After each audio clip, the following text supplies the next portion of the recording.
إنه حفيد آدم عوج بن عنق، أول وآخر عملاق عرفته البشرية. لم يذكر عوج في القرآن، ولكنه ذكر صراحة في الإنجيل، وذكر قصته أيضا بعض العلماء مثل الطبري والقرطبي. والدة عوج الزانية كانت حواء عادة تلد توأم، ولكن لأول مرة تلد طفلة واحدة منفردة.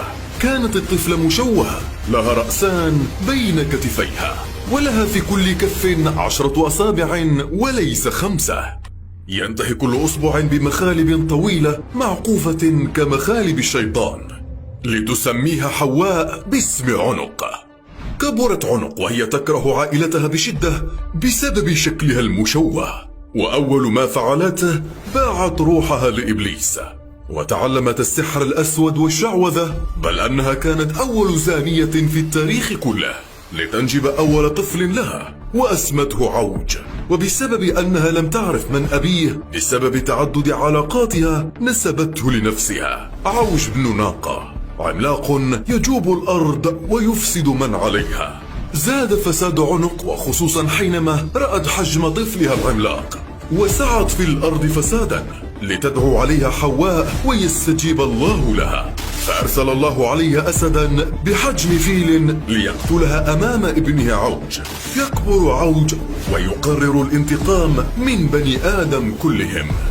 بطول وصل ل3400 متر، كان يحجب ضوء الشمس حرفيا، فقدمه فقط بحجم عمارة كبرى أكبر من برج خليفة بأكثر من 4 مرات، لدرجة أنه كان يأكل الفيلة بدلا من الدجاج والبقر. يصطاد الحيتان بيده فقط ويضعها أمام أعين الشمس ويشويها ثم يلتهمها. يعصر السحاب بكلتا يده فيشرب منها الماء. عاش ل3000 عام سعى فيها فسادا جبارا لا يعرف إلى الظلم والدمار. روايات قد يصعب تصديقها، لكنها في كتب كثيرة وعلى لسان أشهر المفسرين المسلمين. عوج وطوفان نوح. في عهد طوفان نوح الذي أغرق أمة نوح كلها، كان عوج معاصرا يعيش في الأرض وينشر الفساد والرعب والقتل. يقول البعض أنه ساعد نوح في البداية في بناء سفينته العظيمة، فقطع له الأشجار وحمل الخشب، ولهذا السبب لم يغرقه الطوفان مثلما أغرق كل الكفار. فهل كان هذا سبب خلقه من البداية؟ وحينما بدأ الطوفان وصل حجم الماء إلى ركبتيه، لينجو بفضل مساعدته لنوح عليه السلام. عوج مع موسى عليه السلام. حينما خرج سيدنا موسى من مصر ومعه بني إسرائيل، قسمهم إلى 12 قبيلة، وأرسل كل قبيلة لاستطلاع أراضٍ جديدة.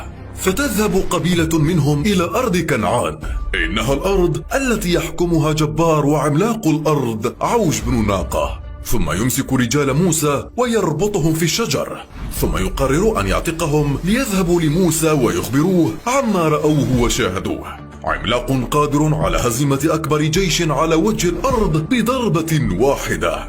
فيعود رجال موسى ويخبروه بما رأوه، فيأمرهم موسى بالصمت وعدم إخبار أي أحد بما رأوه، حتى لا ينشر الخوف والفزع والرعب بين الناس، ويعده الجميع بهذا. ولكن لم يستطع بعضهم كتم السر، وينتشر الخبر في كل مكان.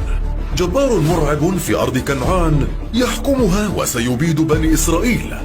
10 قادة نكسوا بوعدهم مع سيدنا موسى، و2 فقط أوفوا بوعدهم. فضج بني إسرائيل وهاجوا وأعلنوا لموسى رفضهم دخول تلك الأرض، إلا لو خرج منها هؤلاء الجبارون. عوج بن ناقة في مواجهة موسى. بعد أن عاد بني إسرائيل لصوابهم، عاد موسى بجيشه لقتل جبار الأرض عوج بن ناقة، لينفذ وعد الله، وعسكر أمام مدينة جبار الأرض، فرآهم خلس عوج بنظره الثاقب، ثم أخذ صخرة عظيمة بحجم جبل شاهق ورماها بكل قوته على جيش موسى ليبيدهم عن ذكرى أبيهم. ولكن ما أن حرك يداه لتحدث معجزة السماء، طير في مواجهة جبار الأرض. بينما يرفع عوج يداه لأعالي السماء شاهقة، فوق السحاب ليرمي الصخرة. أرسل الله طيرا عليه لينقر بمنقاره على الصخرة، فتقع الصخرة على رأس الجبار عوج، فانحبس رأسه وعنقه بين كتفيه وهو أرضا، فيهجم عليه موسى بعصاه، وبضربة واحدة يقتل عوج جبار الأرض. وتظل هذه القصة محل خلاف بين المفسرين على مدى صحتها، ولكن في النهاية يموت عوج بسبب طير صغير وعصا موسى. فالجبار الذي حكم الأرض وأرعب الجبارين وجيوش الأرض هزمه طير وعصا.